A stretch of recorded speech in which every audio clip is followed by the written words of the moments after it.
lady.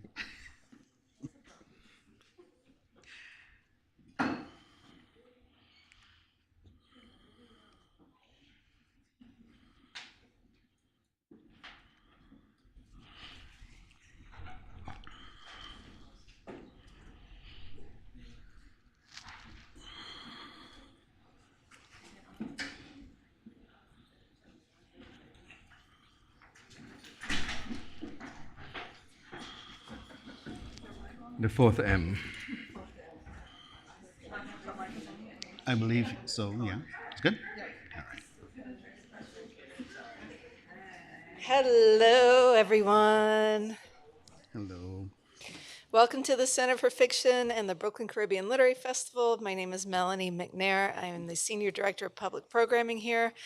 Um, just to keep this really brief, I just want to say that I hope all of you think of this as your home away from home, and you come back and see us over and over and over again, and make use of the cafe and bookstore. But also, if you're here in Brooklyn, become a member, check out books from upstairs, spread out in the lovely reading lounge upstairs or the terrace and enjoy it.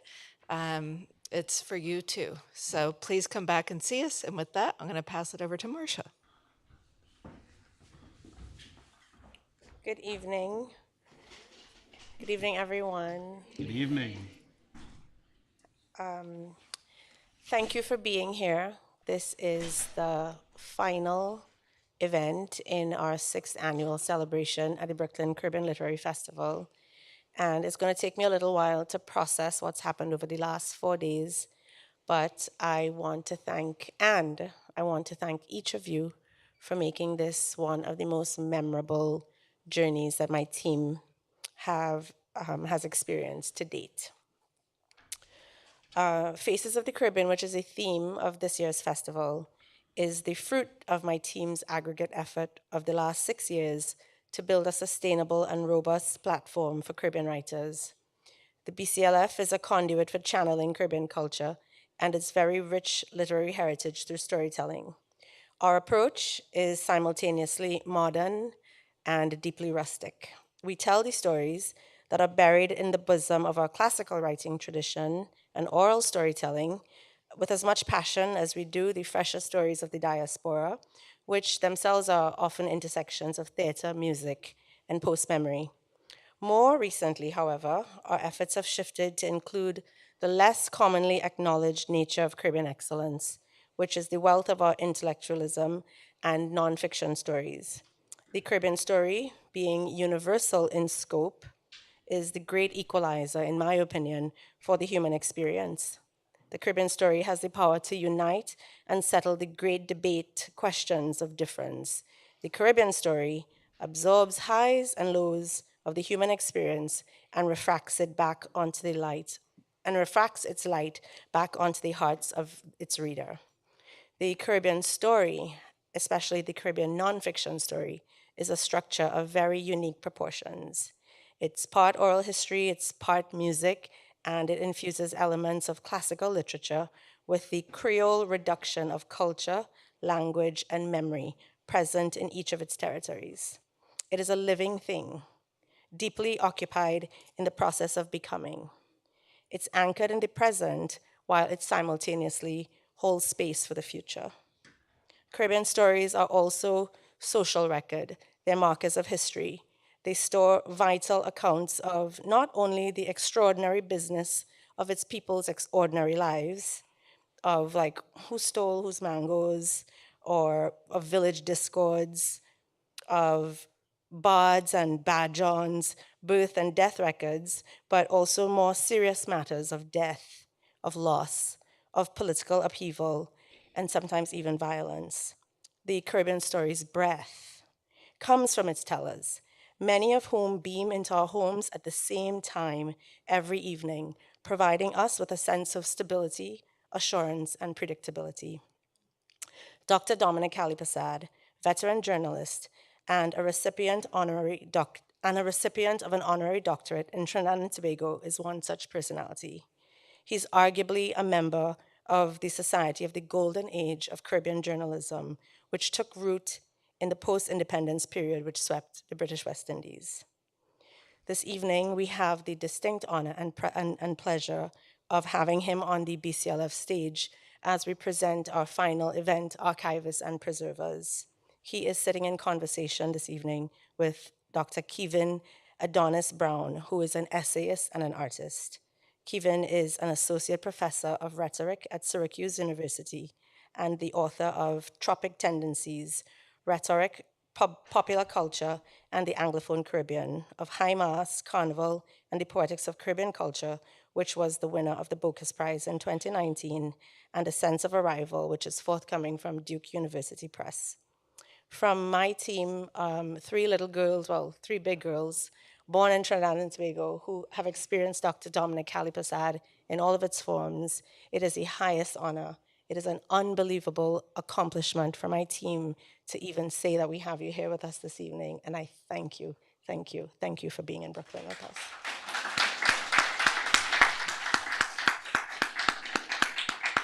And before we go, I also wanted to, because I didn't want anyone else to trickle out before, I presented you with a letter, a citation from the mayor of New York City, who wanted to recognize your excellence in Caribbean journalism and storytelling. So from him to us. Wow.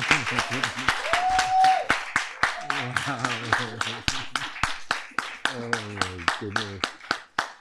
What, would you like to see it? I haven't seen it yet.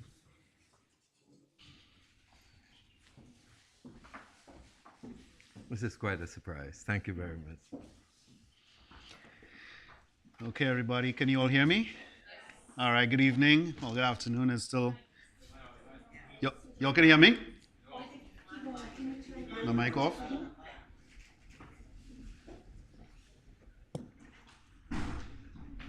All right, it's off. Can you hear me now? Spin it higher.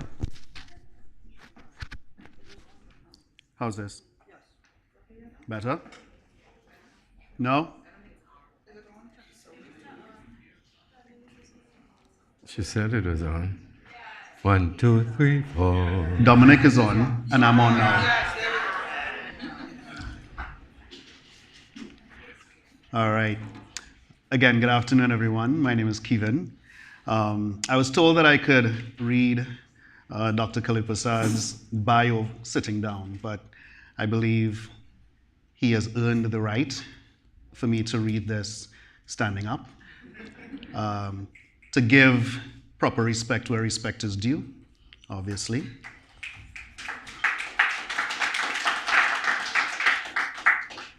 So, here we go. Dr. Dominic Kaliprasad is an award-winning journalist who has had wide experience in press, radio, and television.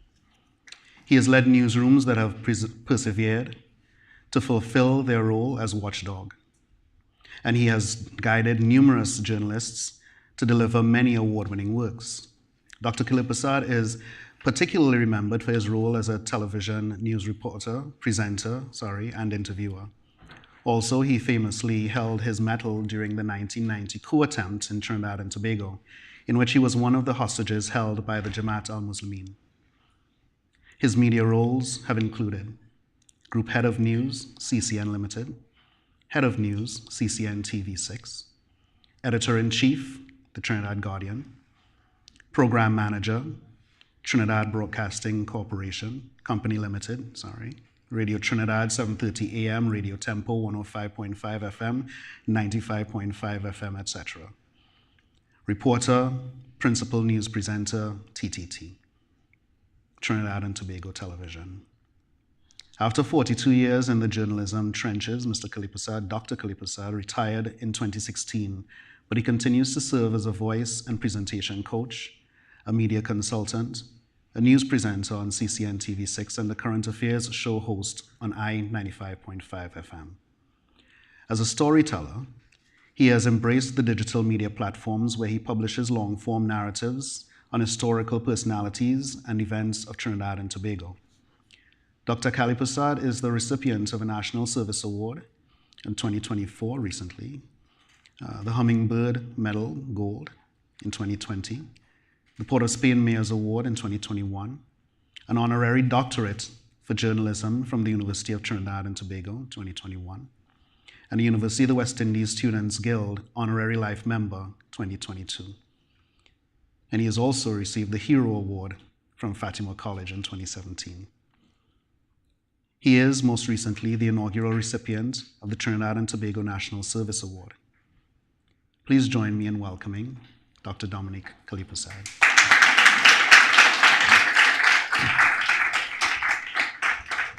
Well, I guess I should say a few words. Well, you may not know that this is not only an honor, but quite a gift, and I'll tell you why. First, let me read what it says. It says, the City of New York Certificate of Recognition presented to Dominique Kalipasad on the occasion of the Brooklyn Caribbean Literary Festival for your contributions to our dynamic cultural landscape through your tremendous accomplishments as a journalist and media broadcaster. You have engaged and inspired diverse people in New York and beyond.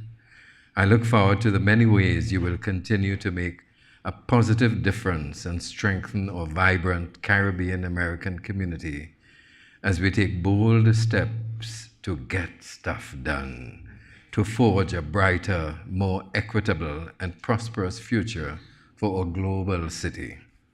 Eric Adams, Mayor. Now this is quite touching, especially since this month, oh, you see the gray hair, right?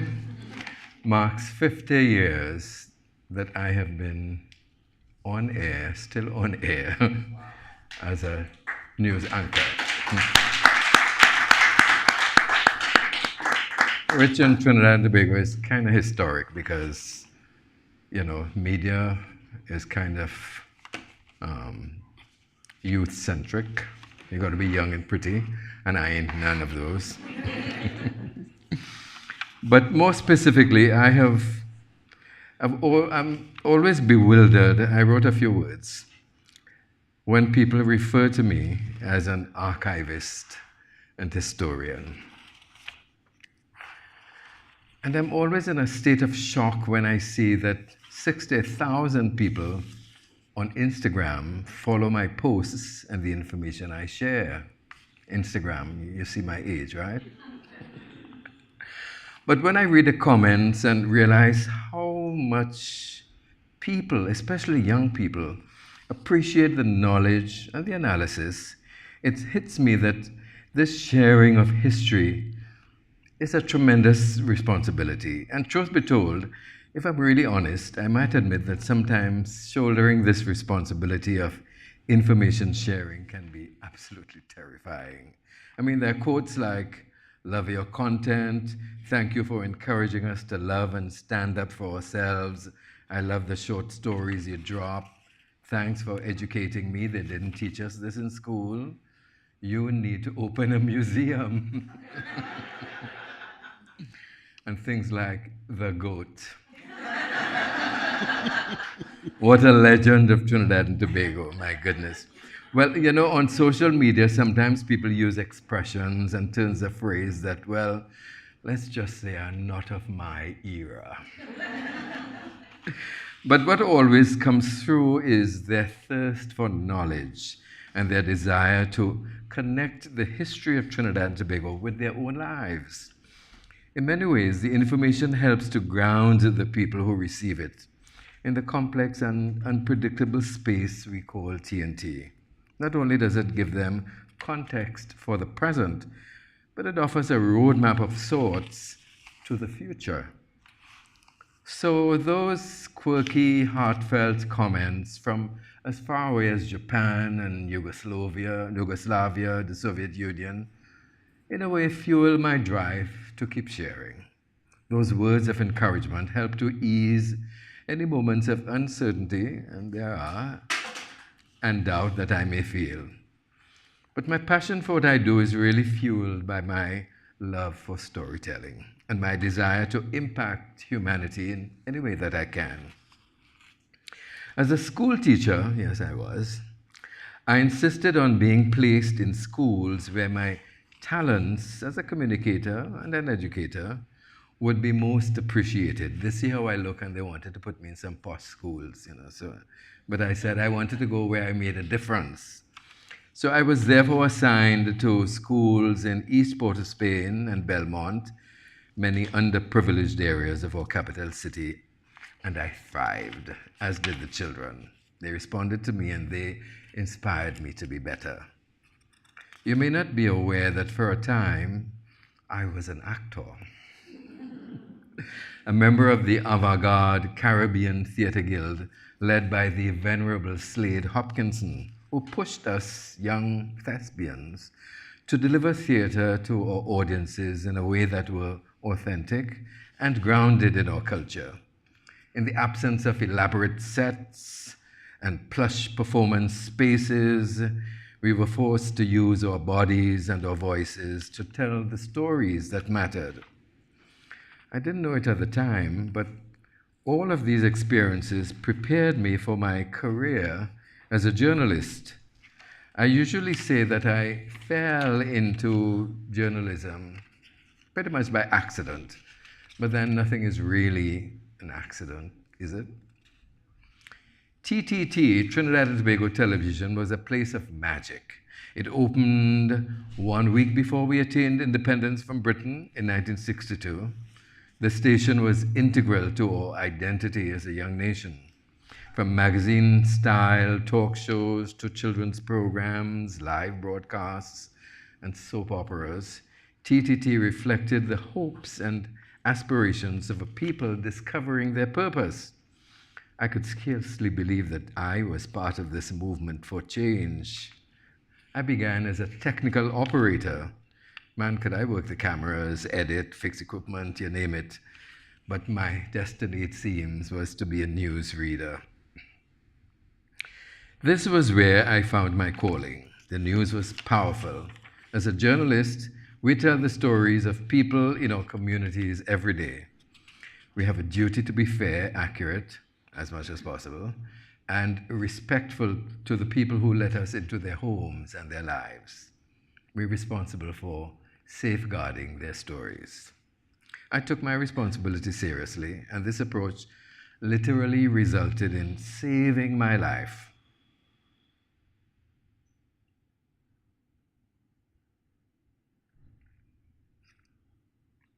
As a journalist,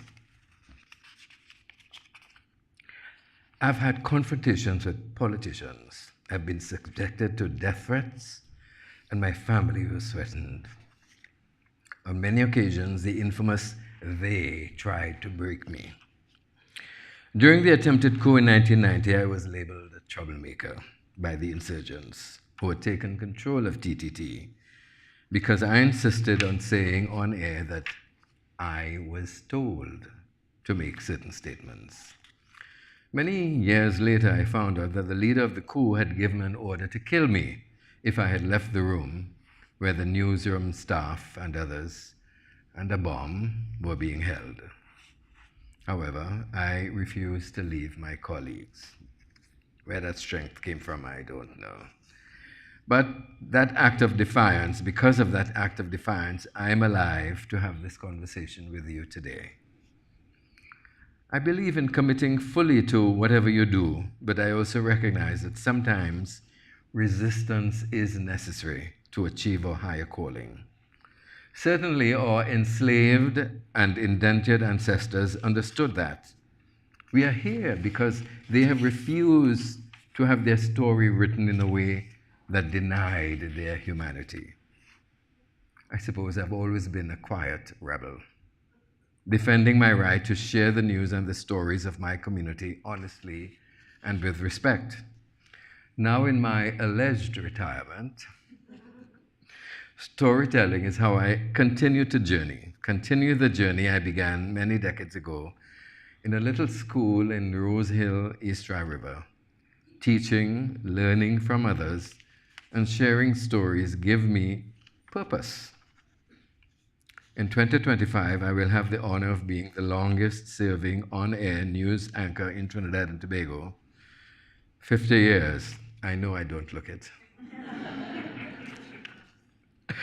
After the awards, accolades, and recognition, the stories, their impact are motivation. They still motivate me. They have taught me that I am unbreakable.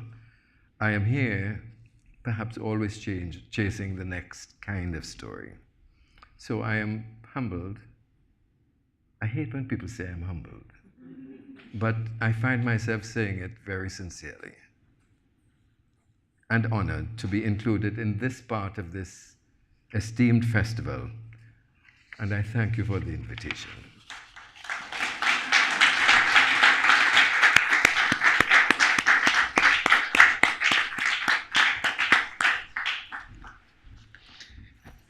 Thank you very much for those beautiful words. So you know, I much prefer to do the interview than be interviewed. So let's see how this goes. Now, isn't it interesting that they've chosen the theme Archives Preservers? What do you think why they've chosen this category? Well, in my view, as you ask, I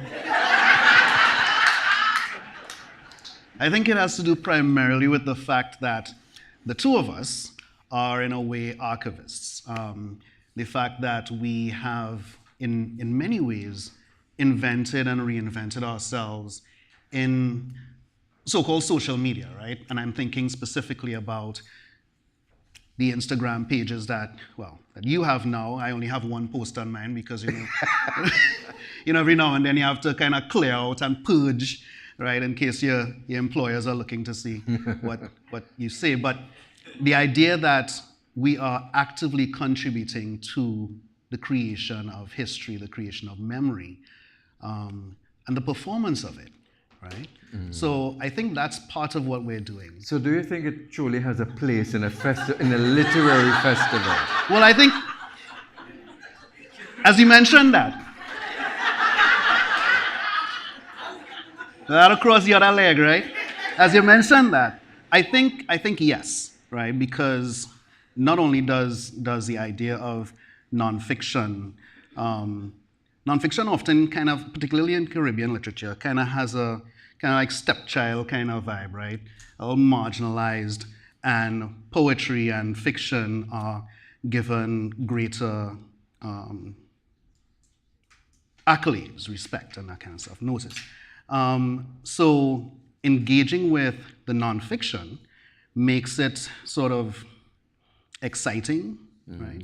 And the idea of how we play around with archives, we play around with history, we play around with memory. We think about, in terms of telling story, that we're preserving, we're also creating at the same time, right? So I think it's a kind of fraught term to call us archivists and to call us preservers, because we're also creating, right? It's just that we sort of create in a somewhat different, though not unrelated realm, right? So what do you think? The founder of this festival, who must be applauded, Marshall. Yes.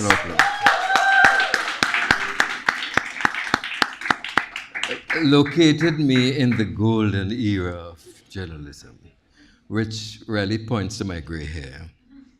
So what makes me relevant at this time? Well, look what you asking. I think many things make you relevant. Not only what you did, right? Not this golden era in which you sort of did a lot of your work, but I think what you do now, primarily in terms of engaging with technology, right? Playing around with notions of the digital divide. And I know, like when we first started talking, you said, well, I don't want you to get too academic on the stage here because I lucky with that. So I'm gonna try my best not to be academic, but at the same time, we're dealing with the profundity of what you do, right? We're dealing with the profundity of your contributions, right? Your ongoing contributions to how we understand Caribbeanness, right? Caribbeanness not as something that you could point to and give this definition, this dictionary definition, but something more sublime, something more abstract, something that is more elusive, right? Something that you can feel, but not really grasp, if you understand what I'm saying, right? And you give us touchstones, right? And if you look at the Instagram gallery, your Instagram gallery, for example, as a mosaic, right? And on that mosaic, every little tile is memory, every little tile is knowledge, every little tile is information, every little tile is question, every little tile is answer, right?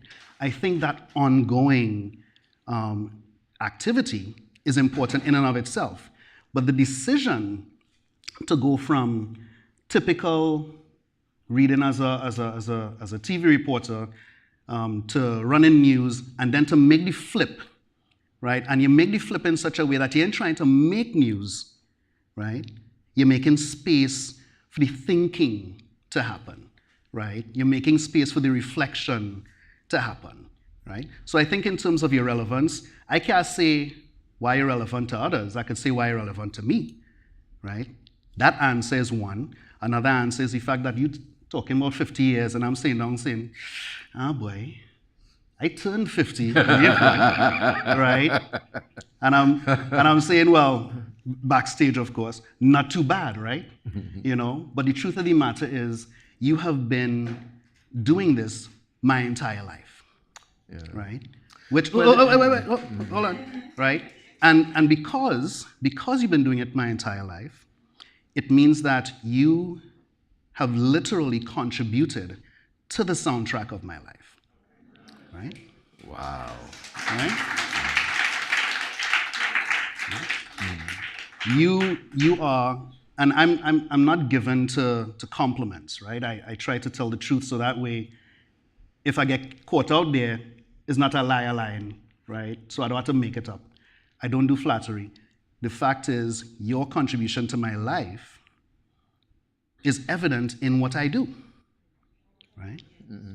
Not even, and it's not even like I say, don't thinking, wait, Jed, you know, Dominique Kalipasad making an impact in my life. No, I heard your voice as a child. Your voice accompanied me as a child, right?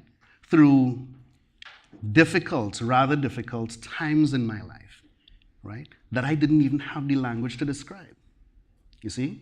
So I don't have the language to describe something and I'm getting language from you. I'm hearing the tonality in your voice. I'm hearing the steadiness in your voice. Not just the coup, right? Not just during the coup, right?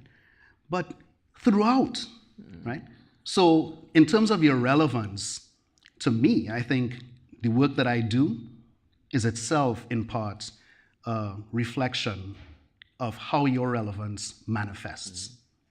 Well, you know, the me that emerged, I have to say, it's the result of good parenting, which I think is something that our society lacks right now, which is why it is in a kind of a crisis. I mean, I came from a simple family. My father was Indian, of course, Kalipasad. My mother was what Trinidadians would call a cocoa payol, right. Venezuelan, African, so on. And the average Trinidad and Tobago household is very matriarchal. It is a woman who dictates the culture of the house and how you comport yourself and everything. And she was, in her way, a very wise woman. Yeah. She didn't go to high school or anything.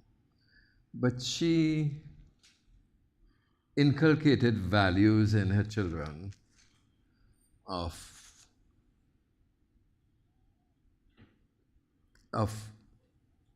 a sense of wanting to learn, of learning, of, I think she was actually saying, I want you to be better than the experience that I've had. Yeah.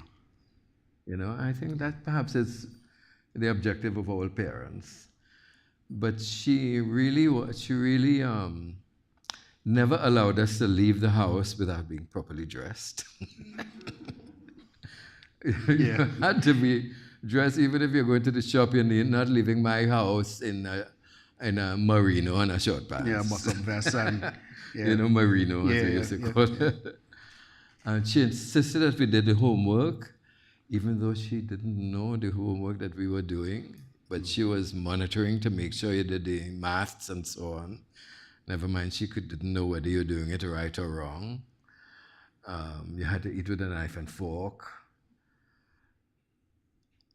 So this is the result. I attribute it all to my mother. So in many ways, we are sort of like the recipients of not only her teaching, but the teaching of that generation, right? In terms of that philosophy of how we engage the world, yeah? Yes, I think that they had a vision of of a future for their offspring. And perhaps what is happening now in our society is that people are just surviving and surviving to the next day. Yeah. And they're not guiding their children enough because they're really fighting for food on the table tomorrow. Yeah. And they turn a blind eye to if their teenage son is involved in where's he getting the money from that he's bringing food to my table.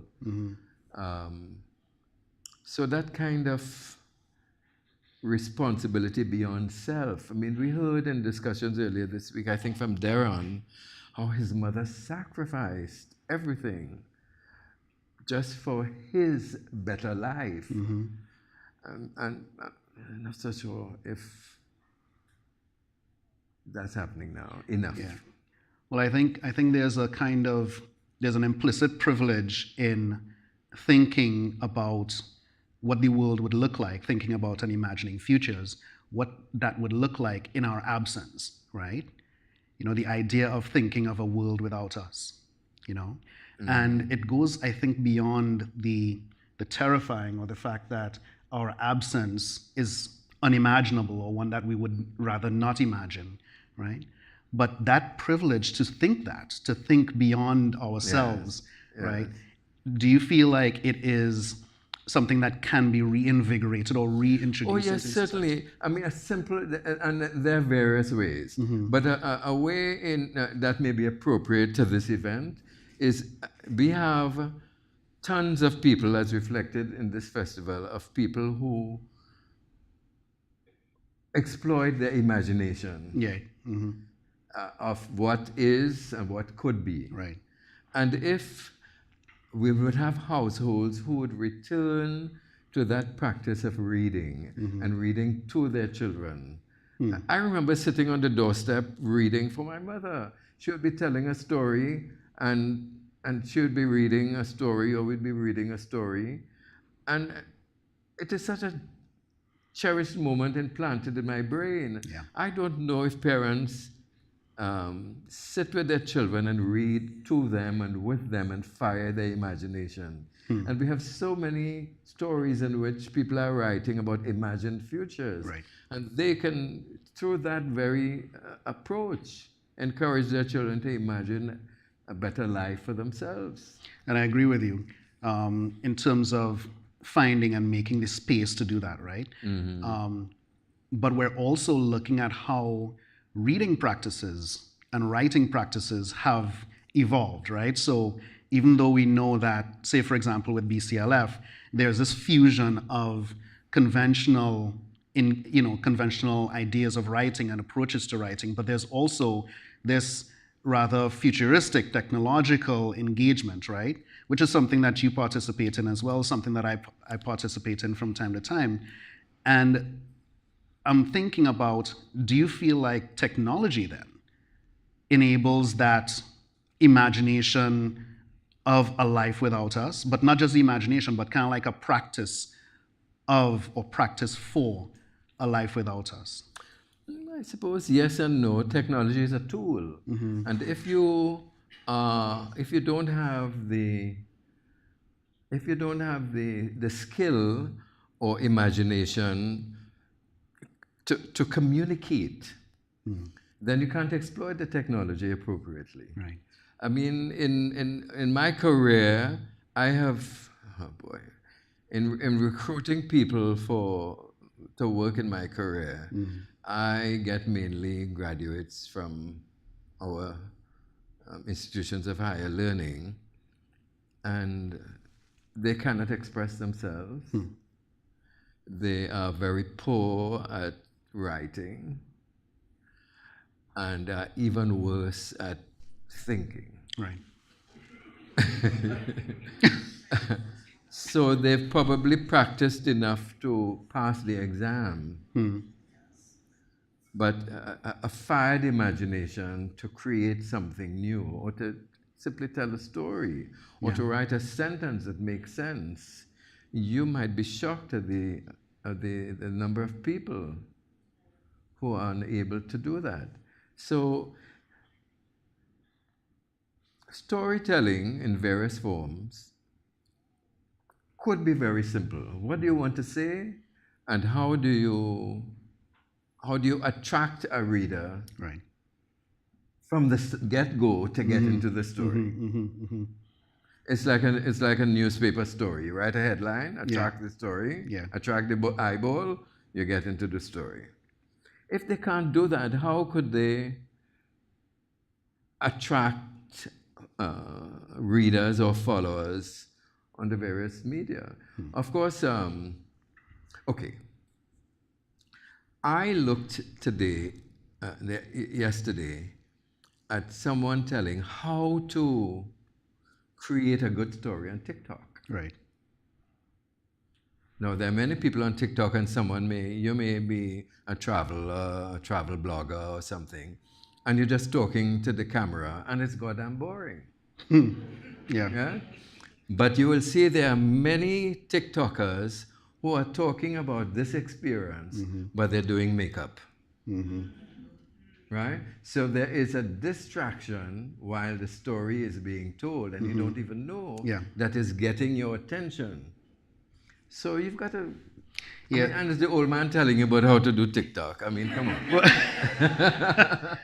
It's a matter of researching and reading, and so that you develop your knowledge base and you discover new ways of doing things. Yeah, which I'm thinking about in terms of sort of like not just the makeup. It's not like I've looked at TikTok for a little while, to my embarrassment, and I've never tried doing a video on TikTok, to everybody's great relief.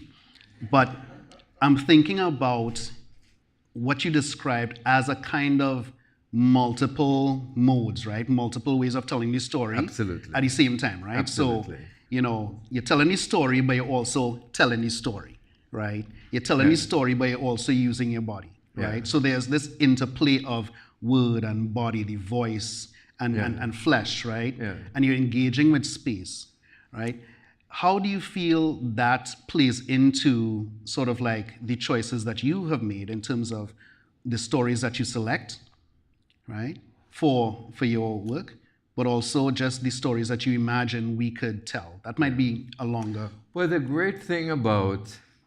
think the great thing about the developing digital media space is that it allows you to be flexible.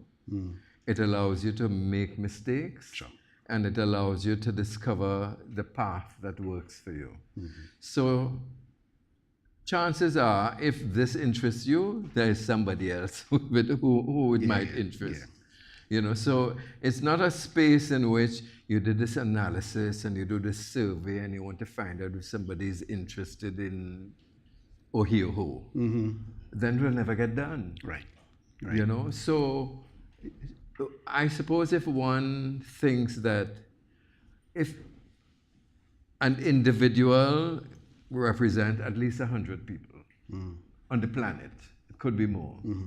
So if you're interested, chances are... I started off after retirement by wanting to find a space in which I can continue educating. So it couldn't be news, it couldn't be writing what other people are writing. Right. So I started writing about things that interested me, or things that I felt I had an interest in. And to my surprise, other people were interested.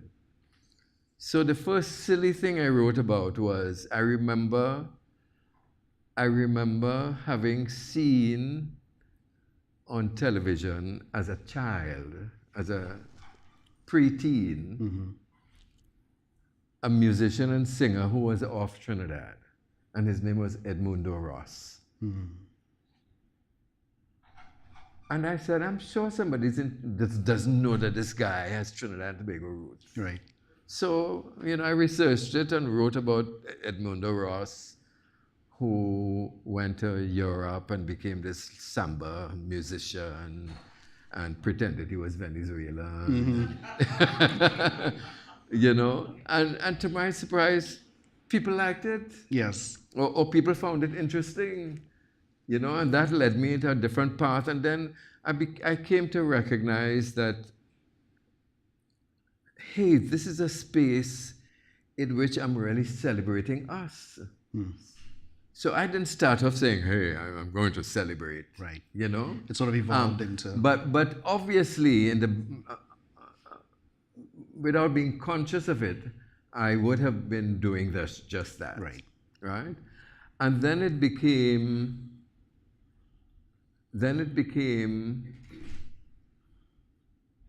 revealing to us how marvelous we have been and how we have impacted the world. Right. And most of us don't even know how we really transformed a lot of the world. Yeah. And I heard Sir Hilary reinforcing that point this week, how so much of the transformation of the world began in the Caribbean. In the Caribbean, yes.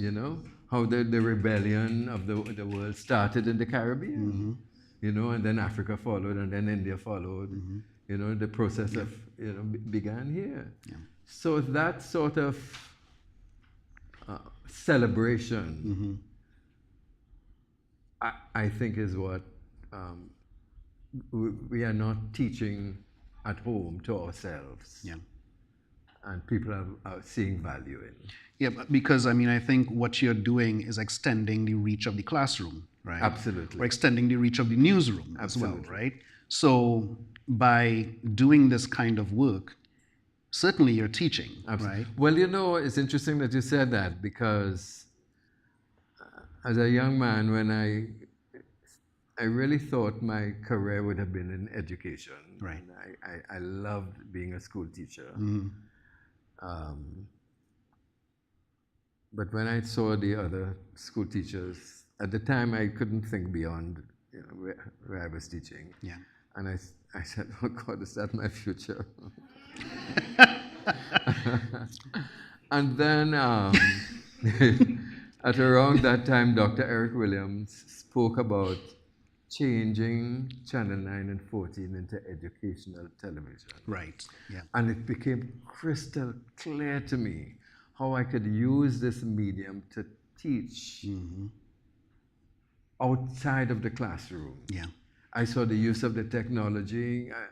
I saw it all before I think even the scientists saw it. And it didn't happen. But I'm doing it now. Yeah, they say everything in our timing, right? Yeah, it So wherever is supposed to is and will unfold the way it's going to unfold. Yes. But I'm listening to you sort of describing these things, and I'm thinking not just in terms of learning in the broad sense, but in terms of research in the more direct sense, right? Yes. That pretty much every post that you make, I don't want to say every to be, too totalizing, but, pretty much every post that you put up there becomes sort of like, as I said earlier, the touchstone for potential research projects, right? Absolutely. Potential. Yes. And the whole idea of sort of like engaging and navigating social media and going from social media to like beyond this particular platform into other research, other forms of because research. I really hope to prompt people This is it, right? into taking it further, Right. and researching it yourself. Stop asking me the question, where can I, Mr. Kalipasad, where can I get a book on the history of Trinidad and Tobago? Yeah, go and As look. though it's all written in one book. Right. Yeah. You know, who is the white man that wrote that story? You know, because you got to read multiple authors and discern, you know, and which of the narratives and is you're going to more- find a lot that isn't true, that isn't accurate, and you have to, right? Absolutely. So it speaks then to that sense of curiosity Yes. as resistance, right? I'm thinking about Yes. curiosity as this kind of defiance, Yes. right? I saw a quote a couple of days ago on Instagram, as it turns out, about cynicism being a form of obedience, right? Of obedience. Cynicism being a form of obedience, right? And I want to say, perhaps it was June Jordan, it was on, I can't remember, I'll have to find it. But the idea that as readers, we associate that short attention span with a kind of cynicism, right? It's like, oh gosh, me even trying to study that, or I don't want to know that, or I'm not interested in that, right? But these snippets that we sometimes get, right, end up leading to these really amazing, potentially amazing projects, right? Well, I would think that cynicism leads more to discernment than to dismissal. You think so? Well, I mean, if it's better than reading and just accepting totally.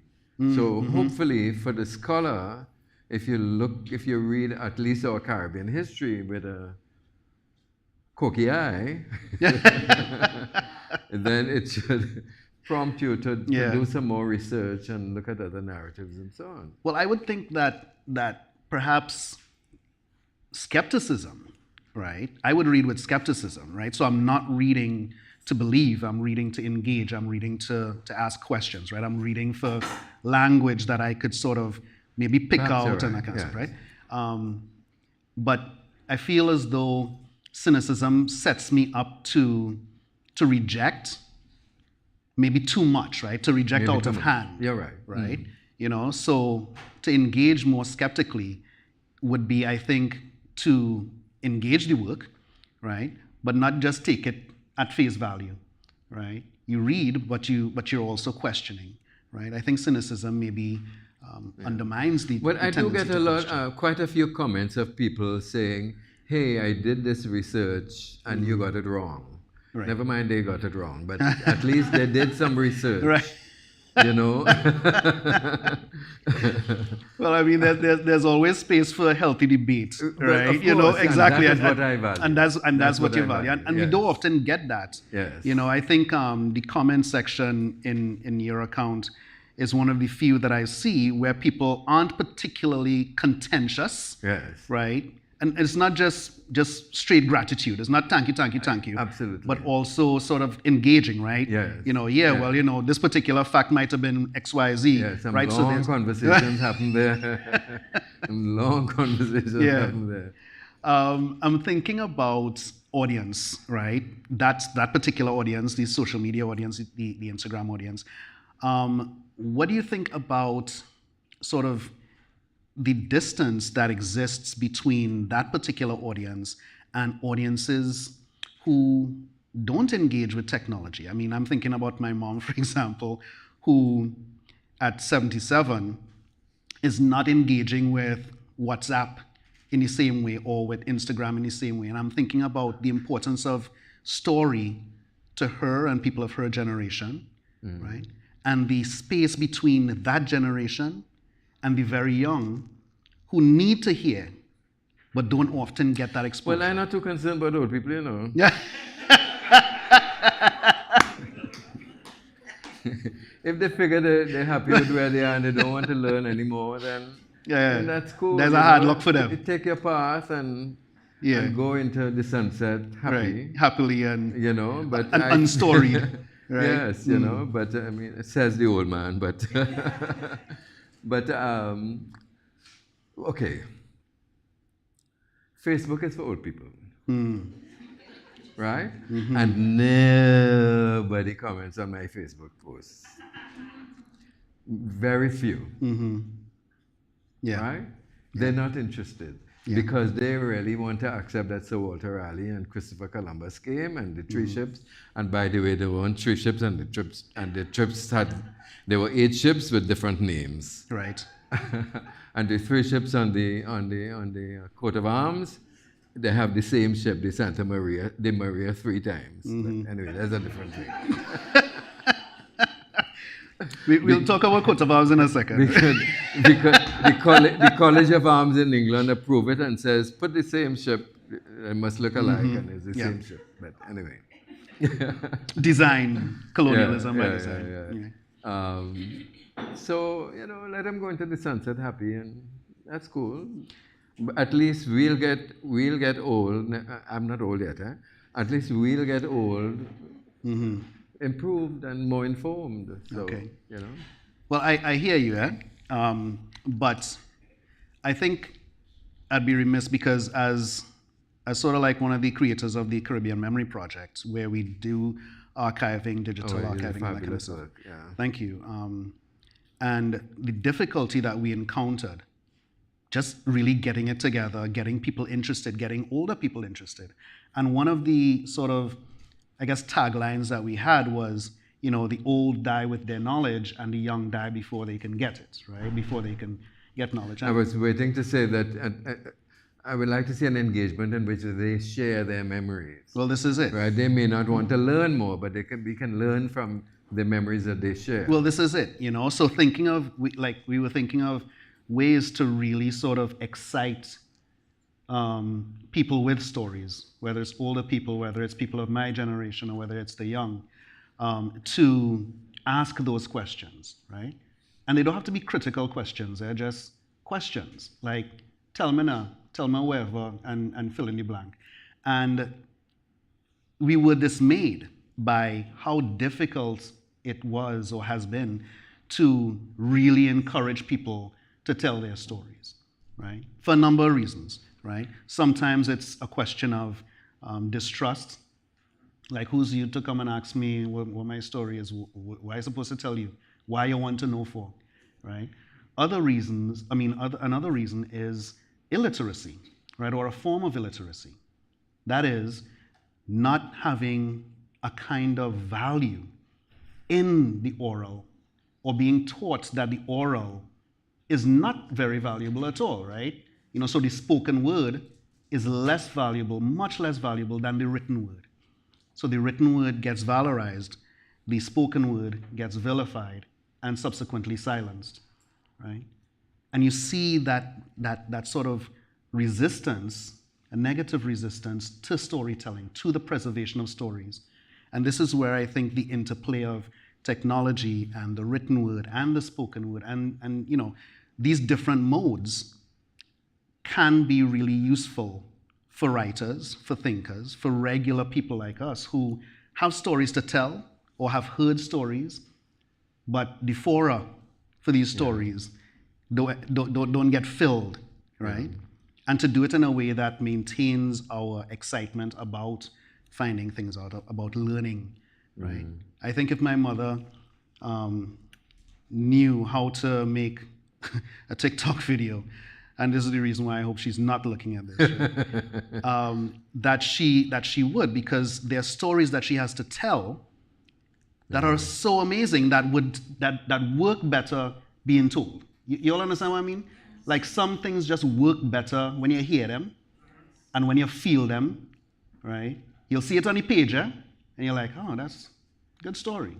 But then you hear the reading, the delivery, which is one of the reasons why I love rhetoric, the delivery of a certain word, just the word, make your paws raise.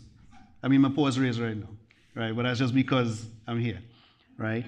So that kind of excitement, and I want to invite everybody to really think about that and to engage using the technology that we have, right? The phones that we have, these tracking devices that we have, to engage in storytelling.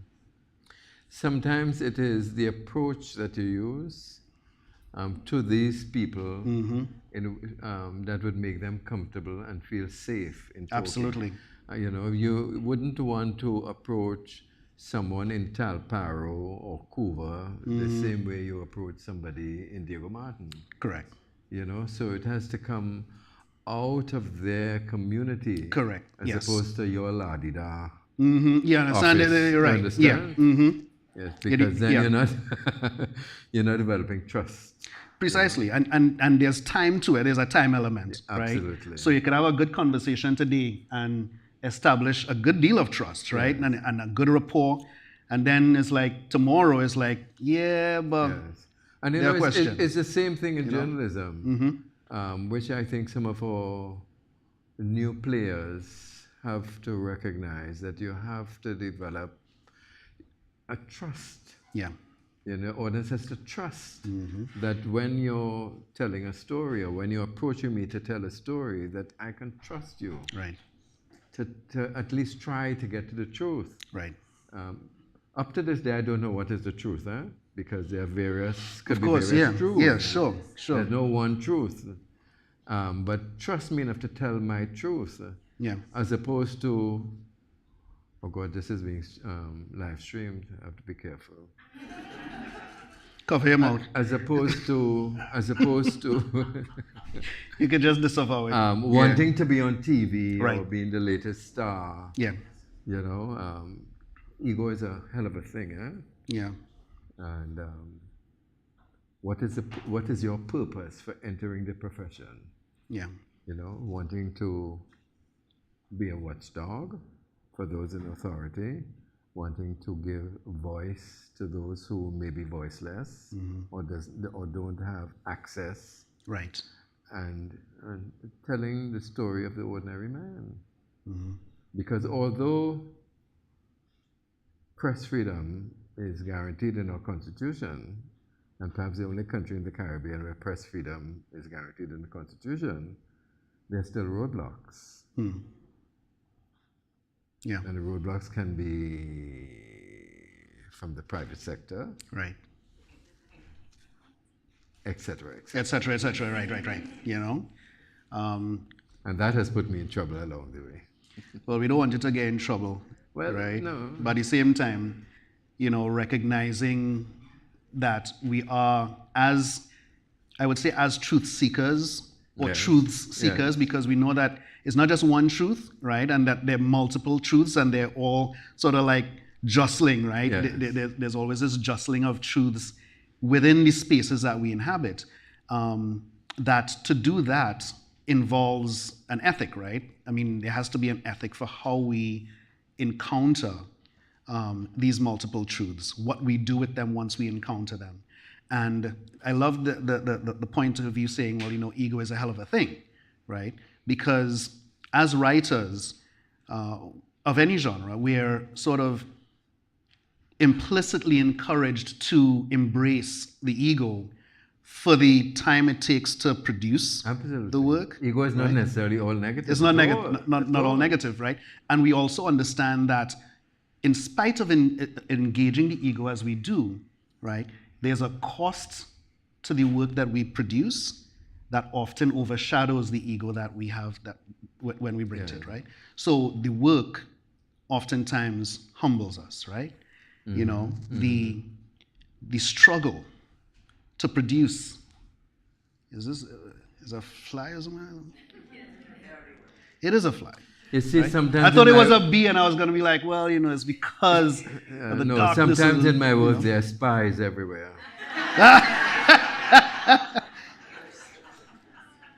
We're not going to listen to you today. Exactly. A Fly. literal, You're not gonna catch literal us. fly on the wall. You understand? You know, all right? A fly on the You know, floor. back at home, people think I don't have a sense of humor.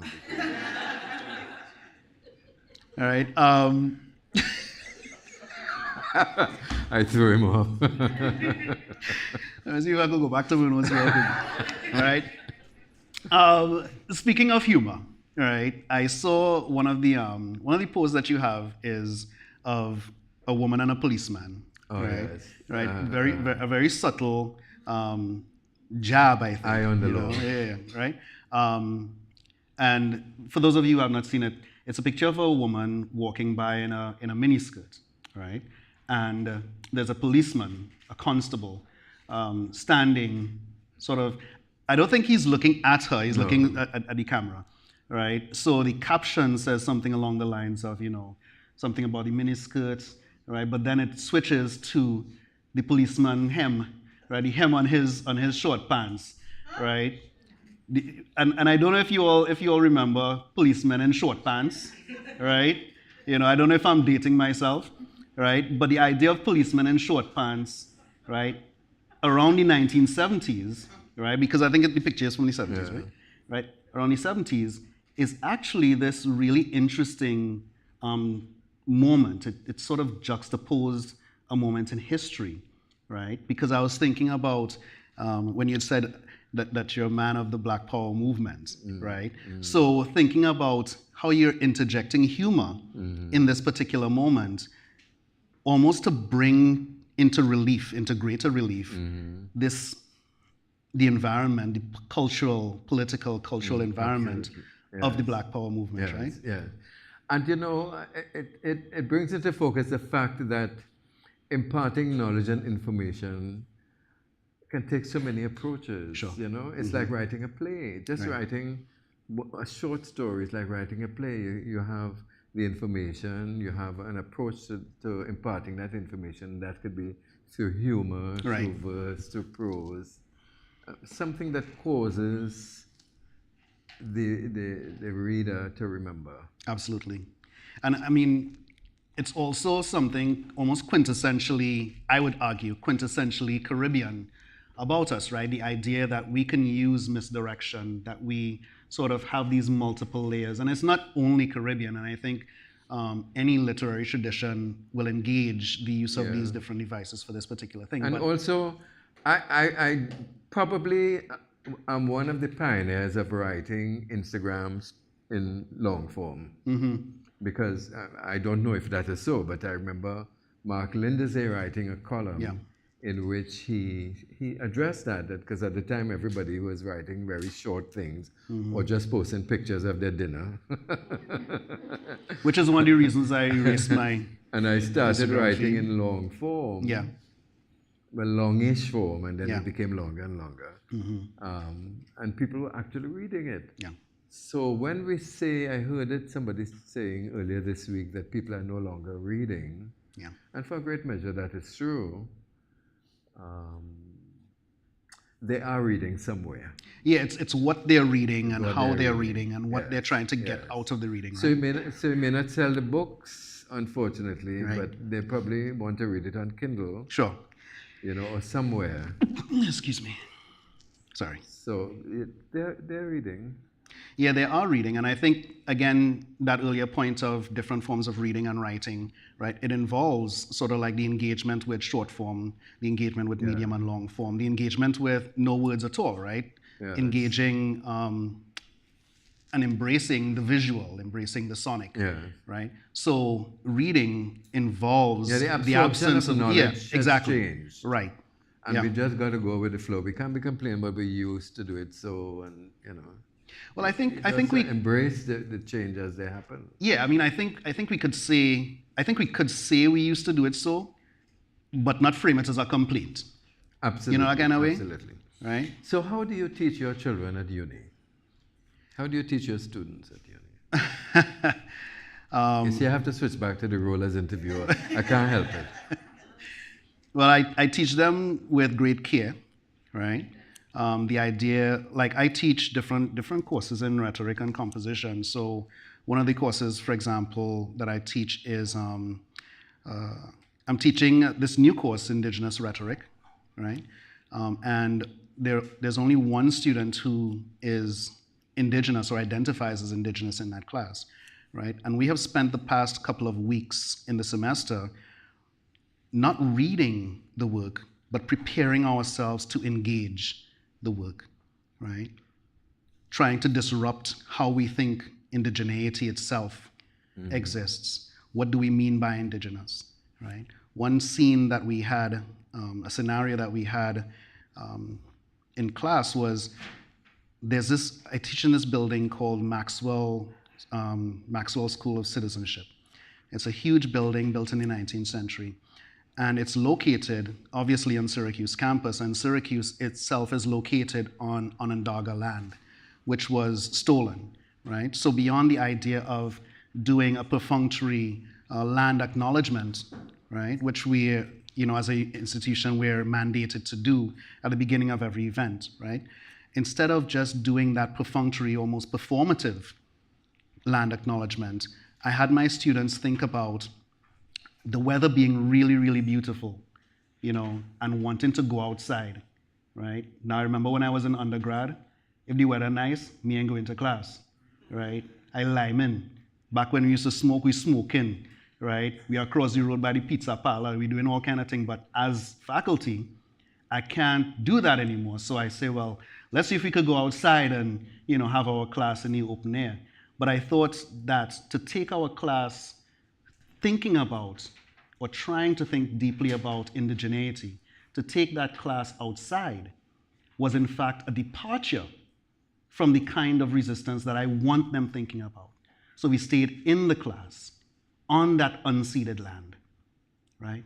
In this space to think about what it means for a university to stand up and to be this center for knowledge, but also to exist on land that does not belong to it, right?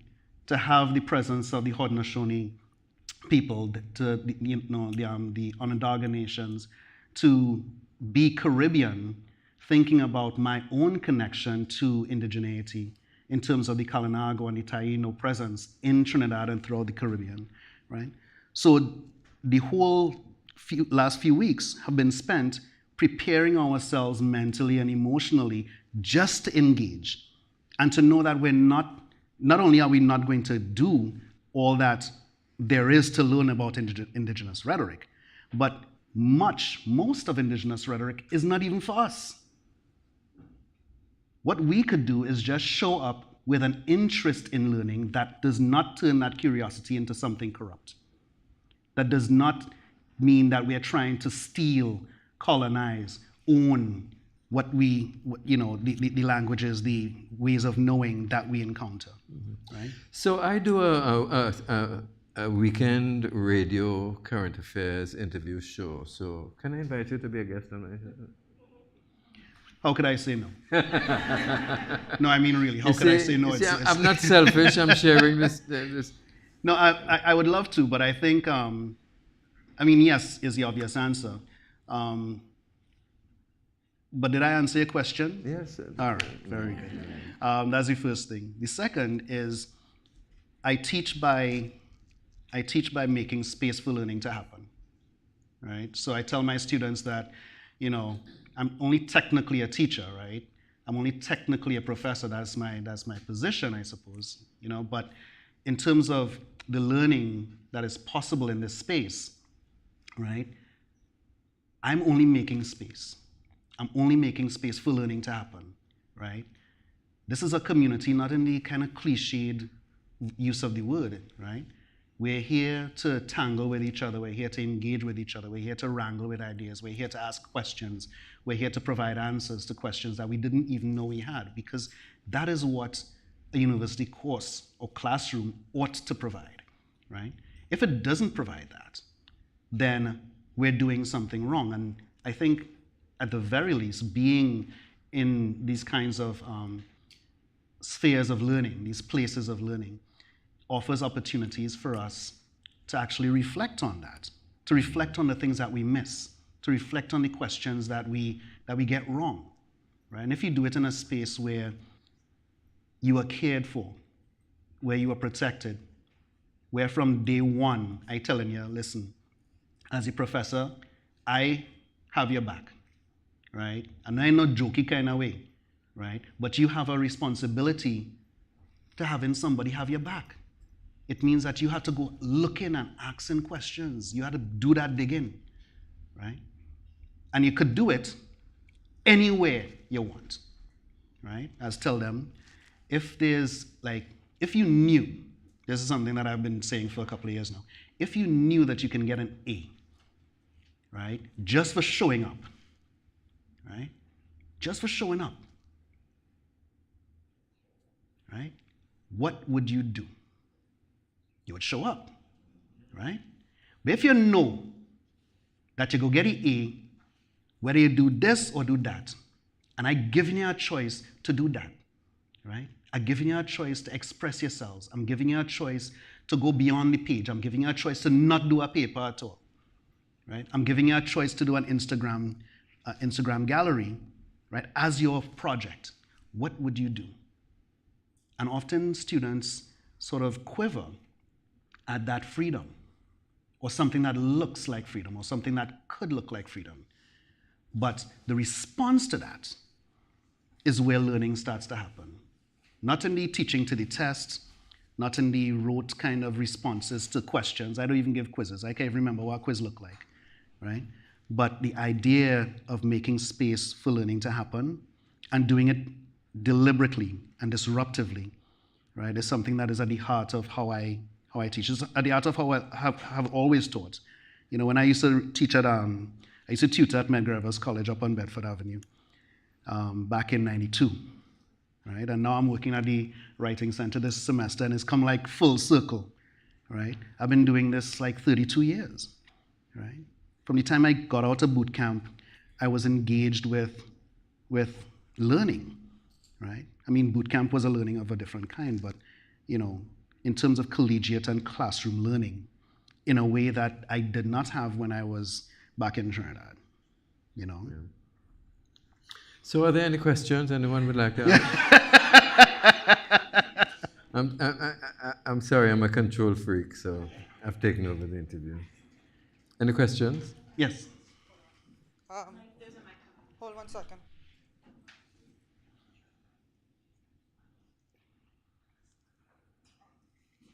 Good evening. Is it on?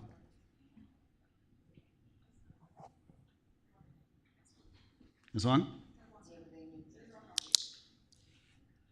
Good evening. I have a question. I was primarily throwing it out to you, Dr. Kalipasad, but I would throw it out to the both of you. I would like to know, right, what differences do you perceive between, in the attitudes of the people of Trinidad and Tobago as opposed to other island spaces towards our oral, our written, and our built history? Because the thing says archivists and preservers, making news. But making news is also making of history. Absolutely. So I would like to know what differences you perceive and where do you see that as taking us? Where do you see it as? As Taking taking us. us. Okay. Thank you. Well, there is a... Trinidad is a difficult place. It's sometimes it's almost like a rudderless place.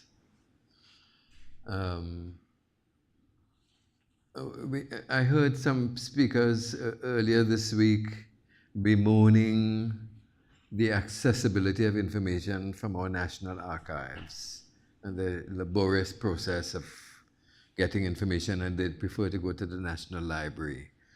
In terms of news, true records are not being kept. Years of history of what happened, of the programs and recordings from TTT are mainly lost. One person is trying to archive what has remained. His name is Timmy Mora, and he has found that through, I guess, some of the government archives and so on. Television stations, oh boy. They're not really preserving what has been recorded, either because the computer systems change and they've changed the contract with the archivists on the website, and all that is lost, and they've got to start all over again. The Trinidad Tobago Guardian now has had a really commendable library And I expect that that is continuing. But we're really horrible at maintaining a record of a modern history, particularly. Yeah. You know, I don't quite know what happens in some of the other islands or so. I expect Tobago is even better at preserving their history than Trinidad. Yeah. I think that's a really, really excellent question, and one that we have to keep asking over and over. The Caribbean Memory Project started in 2013, 2014. We've had no funding. We've been working on proposals to try to get funding, but sort of like the attitude toward vernacular archiving is just general disinterest, right? And that's the oral, the textual, scribal, and the built heritage, right? I'll give you two really short anecdotes. We went to the National Archives in Trinidad and Tobago, and we were welcomed in, but we didn't really have access to a lot, right? I think the process of maybe getting access was a little bit difficult for us. But you know, the chief librarian was fine and welcoming and engaging. But we saw a cart full of discarded books, right? And for all bibliophiles, anytime you see like a cart that says, take one, or take me, or I'm like, take it, right? And I'm like, you know, putting stuff in my trunk.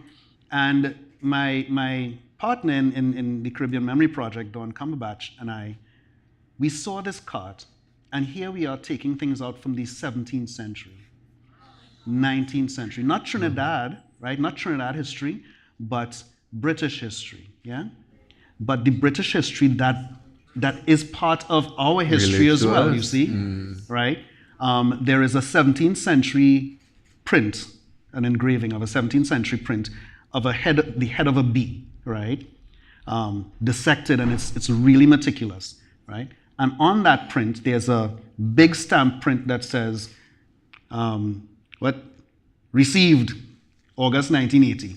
And I'm like, who is understanding, right, that is not how you treat, bam, historic document. Right? It's like, I see it, and I get vexed every time I see it, because now that it belongs to me, because I find it, right? I'm like, yo, man, I don't even understand why my archive was defaced like this, right? So the attitude of members of staff, all right, and we're talking about 40 years ago, right, at this point, who didn't even think to value the archive enough, right, to preserve it in a particular way. And then it became something that was discarded, you know, bookworms and all that kind of stuff. So what we did is we took that and we made it into a discarded archive. I didn't have the expertise to restore, right? And it was already far gone, so it was either us or the bin, right, or some fire, right? So we took it, we digitized it, and we turned it into the discarded archive, right? And you have maps and, you know, all kinds of beautiful things. The second thing is, we found out that there was this house in San Fernando, which is where I'm from, on Cosby Lane, right, behind Guide's funeral home. And they said, well, we're going to mash down that house because, well, we had to make a parking lot.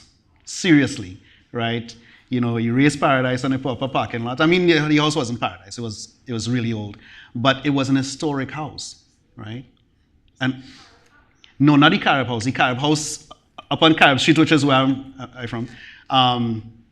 This one was wooden and stuff, right? So we knew that we couldn't save the demolition, right? We couldn't stop the demolition. So what we did was we sort of invited people from the community to just come down to the site, tell us a story about the house. Tell us what you remember from the house, right? I remember passing our house up and down, going between Carib Street and the Coffee, right? Cutting through there, right? So knowing that we couldn't save the house, that the built heritage for that particular site was practically erased, we tried this alternative method of inviting other people, but people didn't come, because there wasn't this active sort of engagement with an active recognition of the importance of what we do, right? And if it is that over generations, you're told that the way you talk, wrong, right? Your language, broken,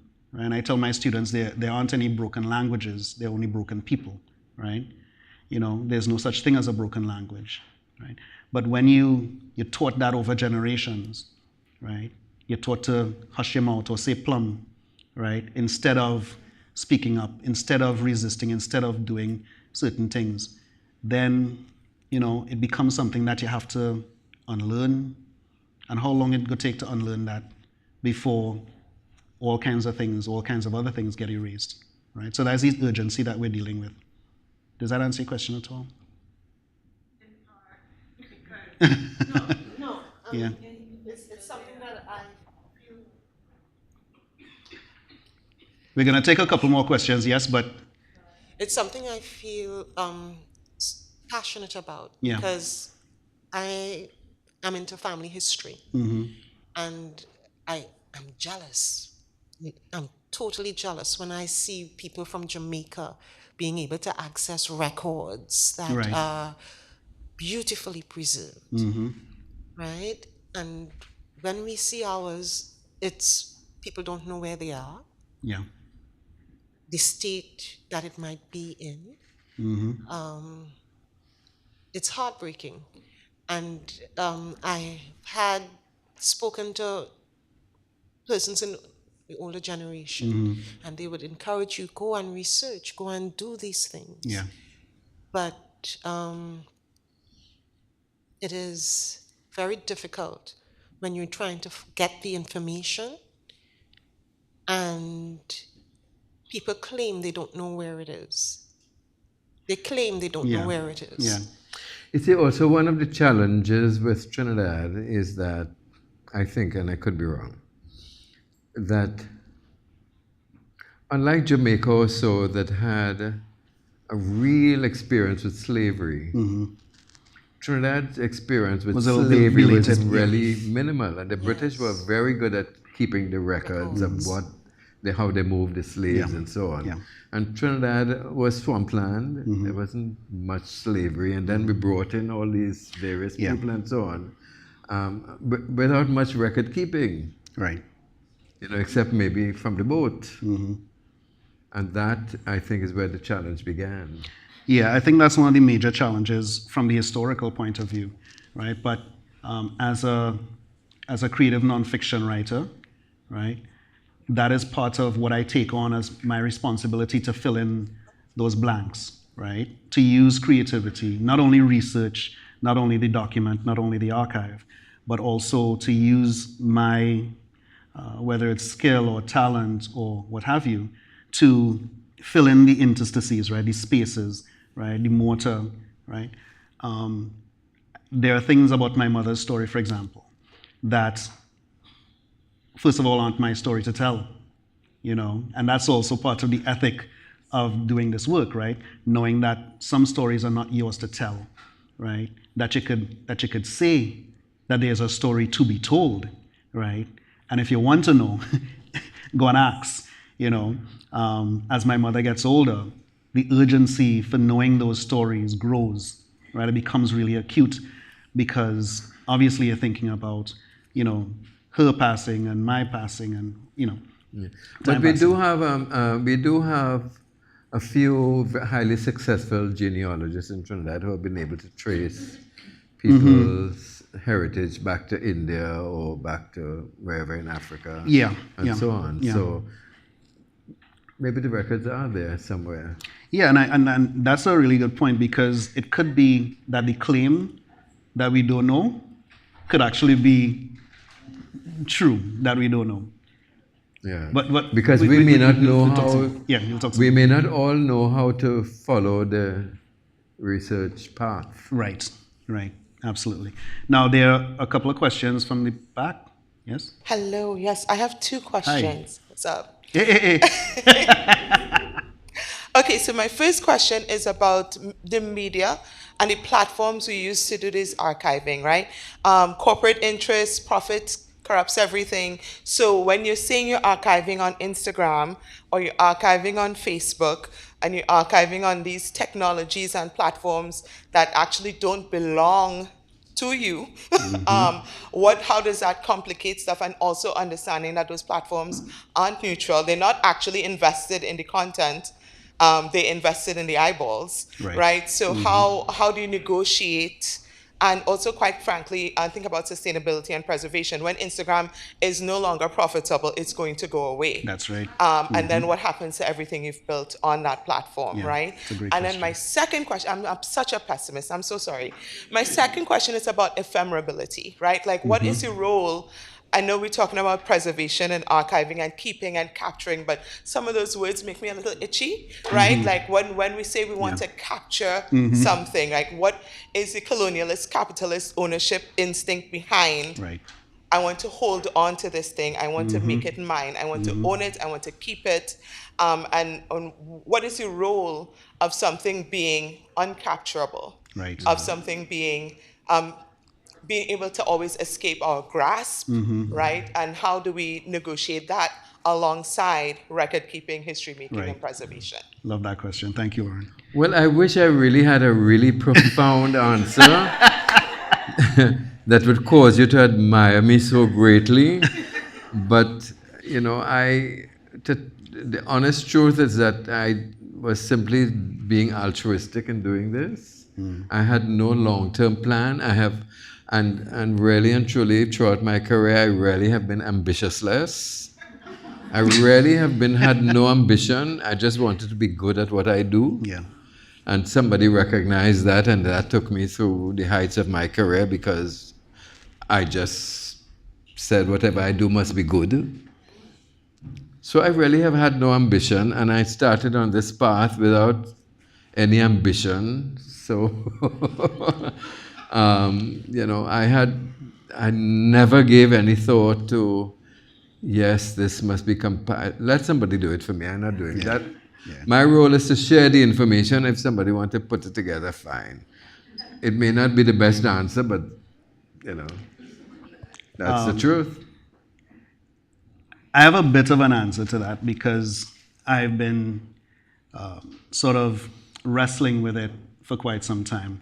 I try not to use the word capture as consciously as I can. It may slip out from time to time just in terms of usage, but I try to be mindful as a photographer, right, as an artist, as a writer, as a teacher as well, right, to not deliberately apply this notion of capture for the reasons that you mentioned, right? I wouldn't say, for example, normally that I took a picture, right? I would say that I was given the opportunity to have a portrait, and it does require a kind of contortion in language, right? But it's the kind of contortion that the work demands, right? I think it's the right thing to do, right? It's sort of how you develop that ethic for what your practice is, right? And I spend a lot of time trying to say things as well as I can, right? And part of my problem is that I know that I don't, so there's this constant trying to say it better, right? And oftentimes I get sidelined, I get sort of like stuck and frustrated and afraid and really anxious because my attempts to say things and to do things in a particular kind of way that is mindful, that is not just politically correct, but just straight up correct, is hard, right? But I think that is what the work demands, right? In terms of the sort of ephemeral platforms and ephemeral sort of materials, I don't do as much archiving on Instagram, right? But what I do is I would do, I would make websites, but then I would try to digitize the work and find multiple formats for preserving them, right? So if it's an archive, like an historical archive, I do that. But when it comes to other people's stories, then I rely on this idea of making a space for learning to happen, making a space for archiving to happen in this particular case, which means that I don't own the archives at all, right? The people who feel compelled to share are technically the owners of it, and they reserve the right all the time to remove whatever it is that they share, whatever it is that they want to share, whatever stories they want to tell.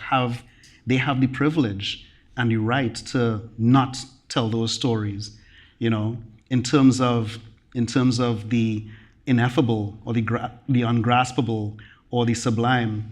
That, for me personally, is what I aspire to, right? I aspire in my work, my visual, textual, sculptural work, to produce work that cannot easily be grasped, that requires thinking and reflection, even if you don't arrive yet at an understanding of it, right?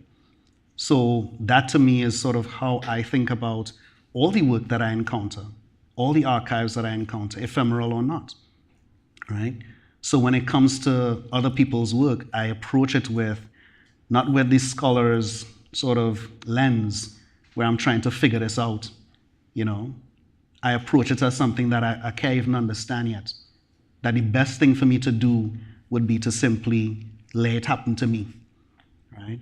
Where there's an image, where there's a poem, where there's a song, where there's a soundscape, to let these things happen to me, right? And when they happen to me, it produces a response that I could then do the work of finding the language for. Mm-hmm. Does that answer a little bit? I mean, we could definitely talk more about it, and you're right. I like the itchiness of owning, right? Because it's something that we, as people who have been dispossessed, have to engage with, right? What does belonging mean to the ones owned, right?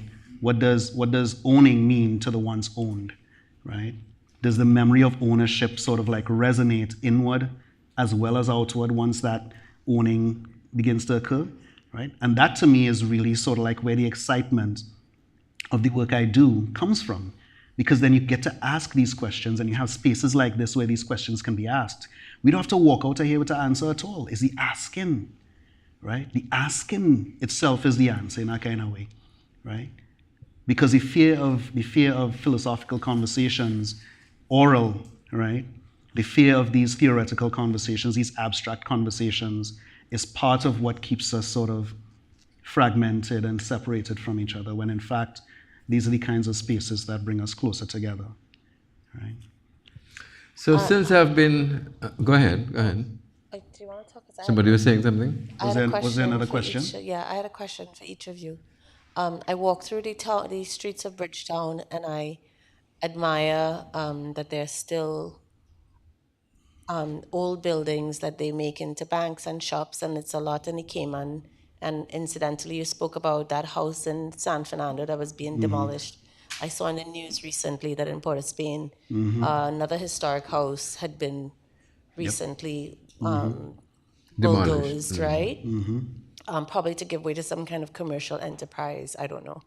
So, and it's with a lot of despair that I look at Trinidad and realize that despite all of these conversations that are happening in public spaces about reclamation and preservation, that Trinidad, in its enigmatic state, still doesn't get it. I was wondering if you could tell us, Kevin, about the work of the Caribbean Memory Project. Is that what it's called? Yeah. And how the average person, and we can just use Trinidad as an emblem, right, for other islands, like how the average person can get involved so that there can be greater advocacy for the preservation of history. And despite the fact that a lot of this history is colonial history and it has lots of negative underpinnings, it's still history. And these buildings, right, like a conversation needs to be had about what we will do with old buildings that may have been markers, or they are proof of the violent past that we suffer, right? It's like if we pull down Columbus statue, and it should be pulled down. Where do we put it? Because Right. it's still a piece of art. In my opinion, it's still valuable.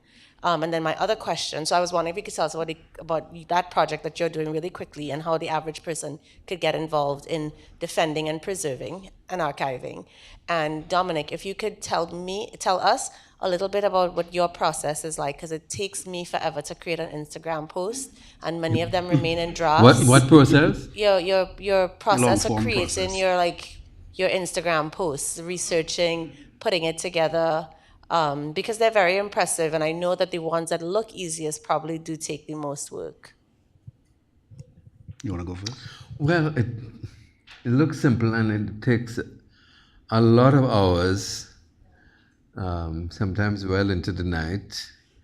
It takes a lot of dedication to do a lot of reading, a lot of research, a lot of discernment.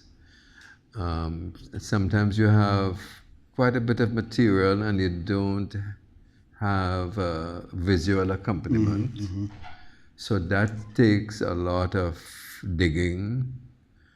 The National Library is an extremely good resource. I don't think the National Archives is too welcoming to me. But also there is a lot of visual material on the net that if you really dig deep, you can find an amazing amount of stuff that one has access to, but you've just got to find ways of getting through the maze and finding it. And then deciding what is the point you want to make, what is the highlight of this story, because each event can have several highlights. You know, what's the point of interest here at this point in time, and you build a story around it. Yeah. But I try not to inject opinion. Yeah. That's for somebody else to do. Yeah. Maintain a certain objectivity. Yes. Much to your question, I mean, it's a very good question, obviously, because it gives me an opportunity to talk about Caribbean Memory Project. But we actually had to suspend the Caribbean Memory Project, to really step back and rethink how we want to approach vernacular archiving going forward. While we were doing that work, there were other projects popping up, other people's projects popping up that were really cool. And then we didn't start on Instagram, right? We had an Instagram page, but we had a website, right? And I think the cross-platform issue didn't work as smoothly for us because we weren't doing long form, right? We would do short form. We would have the post, but then it would be short form. So that, among other issues, I think, need to be sort of rethought to be able to do as effective work or more effective work. That said, I remember saying when I just knew that we wouldn't get any funding, we just, broken all the time, running up and down the place, using our own vehicles, burning gas, that kind of stuff, and really just kind of like sitting down talking to people sometimes deliberately. We go to meet someone, or we just stumble upon two fellas drinking by a bar and we end up hearing their stories, right? Which all are amazing, right? That they don't even know is as amazing, or they don't even they wouldn't even give that kind of weight or importance to. But it occurred to me that if somebody else doing this work, then good, right? We want to be able to do this so other people could say, hey, I could do this better, right? Do it better. Or just get in touch with us, right? I'm easy enough to find. I'm Dr. Brown on Instagram and Twitter, X or whatever, Twitter, right? I'm easy enough to find, and I'd love to have a conversation, right, with people interested in this, right? Not for my own aggrandizement, not for my publishing career, not for tenure, not for nothing, just to be able to be a sounding board, right, for us to talk about the ethics, to talk about the methods, to talk about the questions, to talk about what do we do with the stories that we find, right? And if it means that that is not done through the Caribbean Memory Project, then to me, there's a win, right? Because it means that the idea of vernacular archiving is more diffuse, right? More people doing it on their own, in their own way. They develop in their own groups, their own conversations, and so on. So that is sort of how I would treat with that. I don't see that as a difficulty necessarily. I see it as an opportunity, right? And the idea that Caribbean Memory Project is now sort of like dormant is a great opportunity for other people to do what we were doing and then to surpass that, right? To do it better, to engage the technology even better, right? I wasn't using my phone recorder until my mom was telling me a story about some kind of thing, right? And I was like, I don't have my pen, I don't have nothing, and I just pull it out. And that kind of sort of guerrilla archiving was really, really useful, because then I could integrate the recording into a work of art that I produce, right? Into something else, right? So I'm able to sort of like take my mom's voice, or, have what she gave me and put that into work, right? That is, on the one hand, expressing myself, but also providing a new space for her to be heard, right? In terms of the built heritage, I would recommend getting in touch with like national trusts. Trinidad has a national trust that does some good work. And Citizens for Conservation. And Citizens for Conservation, right? But I find that some of these organizations seem to focus on the heritage of the colonizer. This is part of the challenge that Marsha is. And we don't have any preservation of what has remained of our African or Indian ancestors. I mean, there is one last building in Belmont, in what was Freetown, Yeah. and no one is preserving it.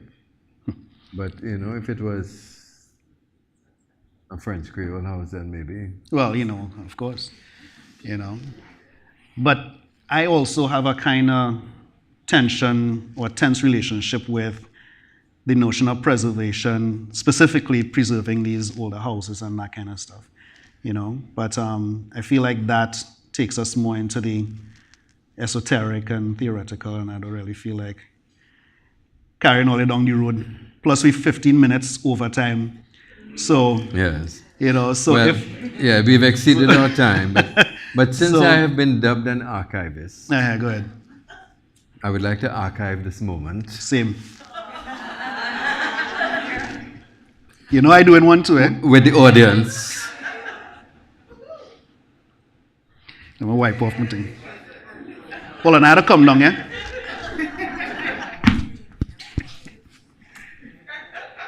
You all can say hello. Women.